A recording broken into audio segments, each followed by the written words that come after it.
क्या होगा अगर मैं आपको बताऊं कि दुनिया को खत्म करने वाली बाढ़ की पहली महान कहानी मेसोपोटामिया या बाइबल से नहीं आई। बस एक पल के लिए सोचिए, पानी और रिन्यूअल की यह आदिम याददाश्त असल में प्राचीन भारत से आती है। इसमें कबूतर नहीं, बल्कि एक शानदार सुनहरी मछली है।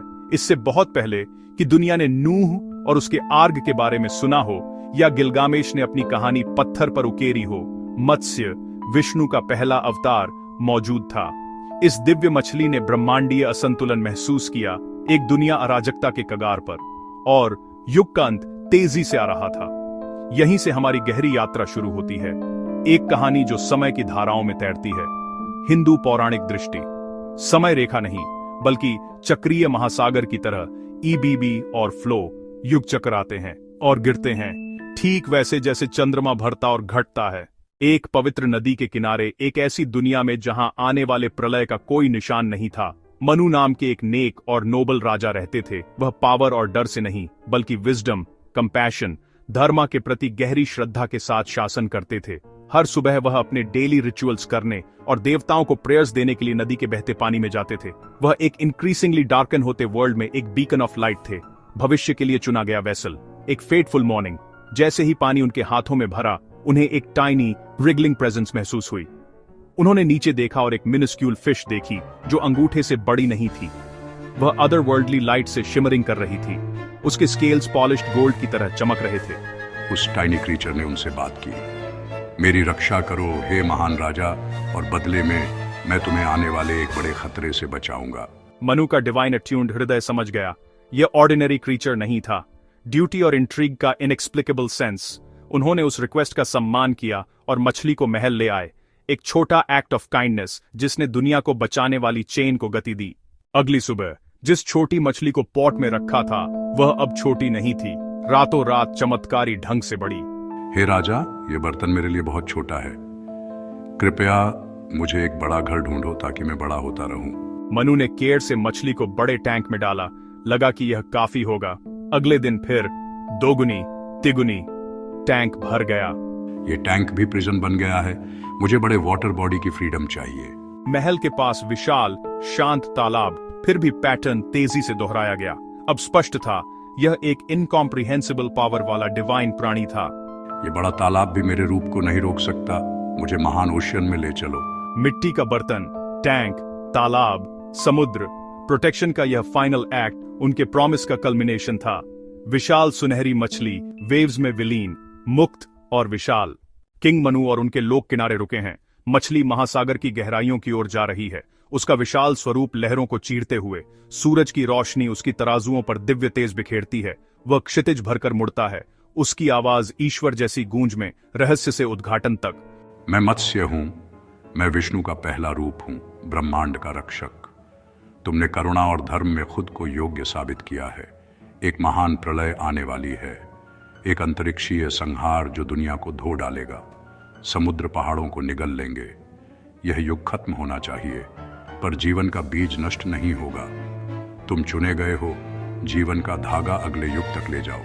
एक महानाव बनानी होगी, इसका डिजाइन दिव्य मार्गदर्शन से होगा। सप्तर्षियों को, हर पौधे, जड़ी बूटी, पेड़ के बीज और हर जीव की जोड़ी, सबसे छोटे कीट से बड़े पशु तक।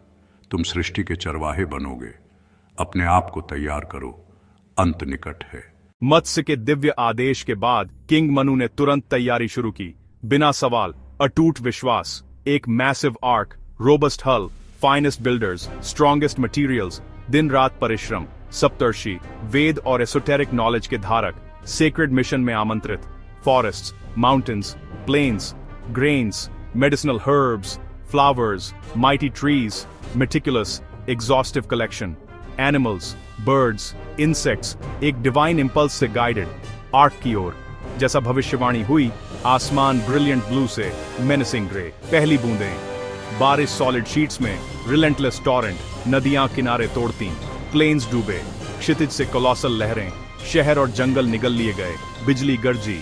मनु, परिवार, 7 आर्शी, प्रेशियस सीड्स और क्रीचर्स, सब सवार।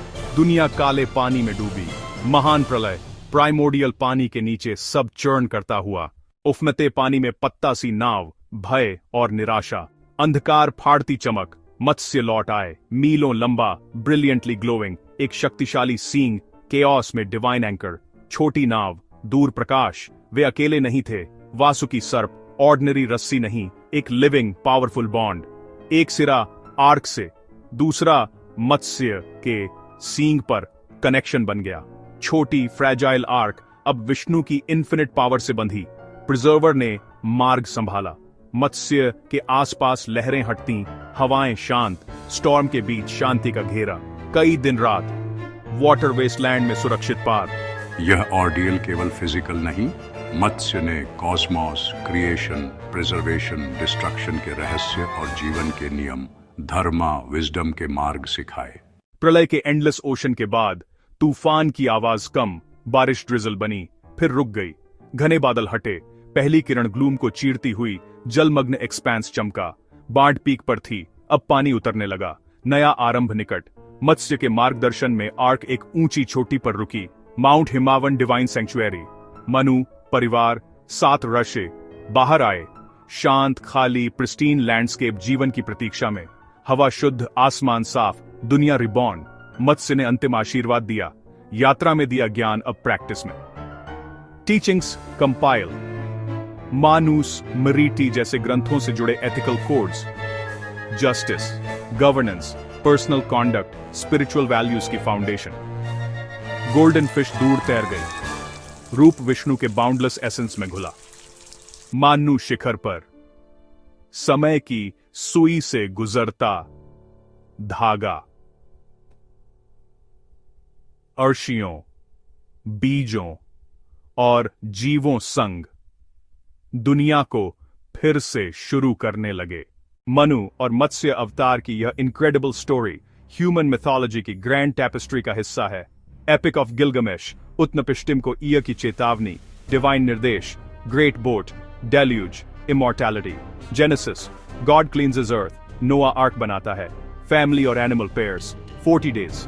माउंट अराराट, नया कवेनेंट, ज्यूस का फ्लड, प्रोमीथियस की वार्निंग, चेस्ट आर्क, 9 दिन रात। माउंट परनासस, पत्थर मनुष्यों में बदलते हैं। एज़टेक डेल्यूज, कॉक्स और ज़ोचिक्वेत्साल साइप्रस में। China, you the great canal से वाटर स्टेन, एबोरिजिनल और Pacific. Oceans rising, rafts, mountains, theme consistent, divine anger, chosen survivor को वार्निंग, सैल्वेशन का वेसल, सिंगल सोर्स से रीबर्थ। कॉन्टिनेंट्स और ओशंस में repeated echoes, cultures, बिना संपर्क के भी वही कहानी। मानु के ऑर्डियल के साथ पैरेलल स्ट्राइकिंग और इम्पॉसिबल टू इग्नोर हैं। आखिरकार इन फ्लड मिथ्स की शक्ति शेयर्ड ह्यूमन मेमोरी में गूंजते आर्केटाइप्स से आती है। सर्वाइवल, रिन्यूअल, कवेनेंट, धर्मा। बैफलिंग सिमिलैरिटी एक प्रोफाउंड सवाल उठाती है, कैसे अलग संस्कृतियां वही कहानी साझा करती है। एक स्कूल कहता है सिंगल रियल कैटेक्लिज्म की फ्रैगमेंटेड मेमोरीज, शायद आइस एज के अंत की मैसिव फ्लड्स। दूसरा पर्सपेक्टिव लिटरल हिस्ट्री नहीं बल्कि मॉरल सोशल कोलैप्स का पावरफुल मेटाफोर। जब ग्रीड, वायलेंस, इग्नोरेंस धर्म को डुबो दें, arc enduring values of knowledge का सिंबल बनती है। चोजन सर्वाइवर जो केओस में भी राइचियसनेस पर कायम रहता है, स्टोरी टाइमलेस एलिगोरी बन जाती है। कौन पहले? स्कॉलर्स संस्कृत ग्रंथों शतपथ ब्राह्मण की प्राचीनता की ओर इशारा करते हैं, संभवतः मेसोपोटेमियन बिब्लिकल से भी पहले।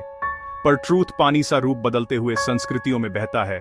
मत्स्य ओरिजिन हो या शेयर्ड मेमोरी का सबसे पुराना रूप, डिबेट जीवित है। लेसन्स, हमारी दुनिया फ्रैजाइल है, एक्शंस के कॉन्सिक्वेंसेस हैं।